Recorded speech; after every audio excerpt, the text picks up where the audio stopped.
Welcome back to the channel. With free agency coming to a close, we'll likely look back at this offseason at some point and talk about how bad some of the contracts were for the teams that offered them. Because of that, I want to look at the top 10 worst contracts in NFL history. Don't forget to like and subscribe, and let's get into it.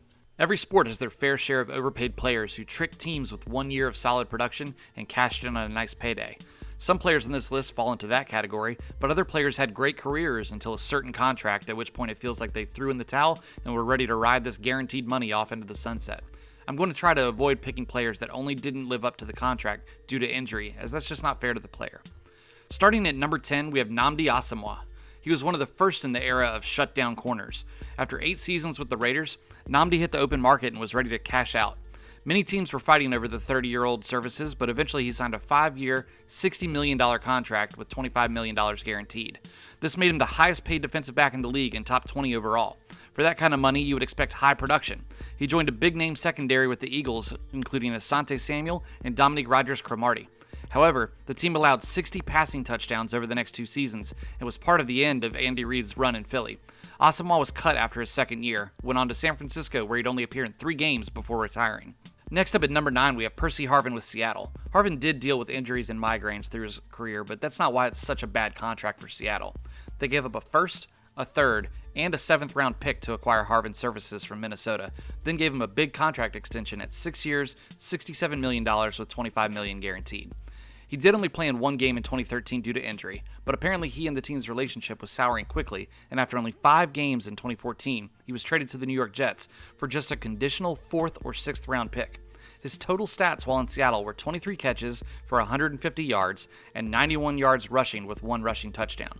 He finished the season in New York, then was released and went to Buffalo for his final 2 seasons, never amassing 1,000 yards receiving in a single season.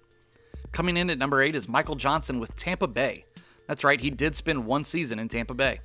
Johnson was a really solid pass rusher for the Cincinnati Bengals for the first 5 seasons of his career, racking up 11.5 sacks his final year in Cincy before hitting the free agent market.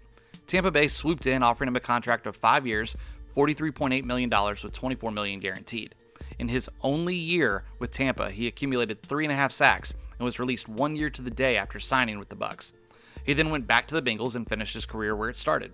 In his time in Tampa Bay, he made a little more than $1 million per game and near $8 million per sack. Next at number 7, we have DeMarco Murray with the Eagles. Murray had just finished winning the Offensive Player of the Year award and rushing for 1,800 yards in Dallas, so of course the division rival Eagles wanted to steal him away and show what they could do with him. So they gave him a 5-year contract with $40 million. It was clear from the beginning that Murray did not fit what Chip Kelly wanted to do in the run game in Philly. He was supplanted by Darren Sproles and Ryan Matthews and only ran for 700 yards. After the single-season experiment, the Eagles traded Murray to the Titans, where to make matters worse, he had a great season running for nearly 1,300 yards. Moving on to number 6, we have our first quarterback, Nick Foles. After being named the Super Bowl MVP with the Eagles, he was a free agent. That should have been red flag number 1. The team that he just helped win a Super Bowl for didn't want him back. So of course, the Jaguars came calling. They offered him a 4-year, $88 million contract with $50 million guaranteed. Now, he did get injured in the season opener, which led to him sitting 9 weeks. Gardner Minshew, who was a 6th-round rookie, came in and did just fine. So when Foles was able to come back, it only took 3 weeks for him to be permanently benched in favor of Minshew. He was traded the next offseason to the Bears. The Jaguars got a whopping 700 yards passing, 3 touchdowns, and an 0-4 record out of Nick Foles. Entering the top 5 of worst NFL contracts ever, excluding injury as much as possible, we have Jeff George. This will not be the last time the NFL team from Washington is on this list. Jeff George was the number 1 overall pick by Indianapolis in 1990. He lasted 4 seasons with the Colts, but had an abysmal record. He bounced from there to Atlanta, Oakland, and Minnesota before landing in Washington. He was signed to a 4-year, $18 million contract. This gave Washington 2 quarterbacks in the top 20 salaries in the league. George only played 6 games for Washington in his first season, throwing 7 touchdowns and 6 interceptions. The following year, he only started 2 games, throwing 3 interceptions, and was cut. So much for that experiment. At number 4, we have a rookie contract for possibly the biggest bust of all time. That's right, it's Jamarcus Russell. He was picked number 1 overall by the Oakland Raiders and signed to a 6-year, $61 million contract, including $32 million in guaranteed money. This was before the rookie wage scale we have now. This contract made Russell the 6th highest paid quarterback in the league, in front of the likes of Brett Favre, Drew Brees, and Phillip Rivers. He had huge potential, but terrible work ethic and other personal demons to work through. He was out of the league after just 3 seasons, with no other teams ever even bringing him in to give it a test run. Here at number 3, I'm going to move away from quarterback to go back to Washington. Their owner Dan Snyder has been known for bringing in big names past their prime, and that's never been more true than when they signed prime-time Dion Sanders. The team signed him in 2000 to an insanely long 8-year contract at age 33, worth $56 million. He was decent for the team during the season, bringing in 4 interceptions, but that would be the only season he ever played in Washington as he decided to retire. He eventually returned 3 years later to play for Baltimore, but all that money and fanfare for a guy who played 1 year. The top 2 are both probably fairly predictable if you know your stuff. You're just wondering which will be number 1 and which will be number 2. So I won't keep delaying, as I'm sure you've already made your guess and want to know if you're correct. So you guessed right if you went with the quarterback. That's right, Ryan Leaf. I'll stop for 1 second, as I'm sure a lot of you expected Sam Bradford to be here, but injuries played such a big role in why his initial contract was so bad that I just couldn't put him in. So consider this an honorable mention. Back to Ryan Leaf. He was the number 1 overall pick ahead of Peyton Manning. I know we can all look back at that now and act like we wouldn't have made the same mistake, but the fact of the matter is that the Chargers did screw it up.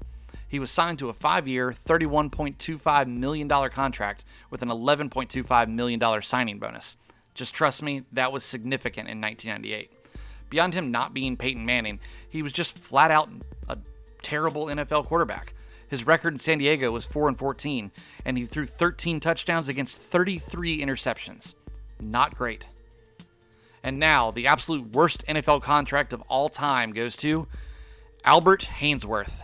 He was the first defensive player to sign a contract worth up to $100 million. His terms were 7 years, $100 million with $41 million guaranteed. He had just made first-team All-Pro and got several votes for Defensive Player of the Year in Tennessee, so the guy was highly sought after. But only Washington was willing to break the bank for him. Dan Snyder once again thought he had found his franchise saver. Well, from the second he arrived, everyone seemed to know that he was going to just be fat and happy. The man got his paycheck and stopped caring about the game of football.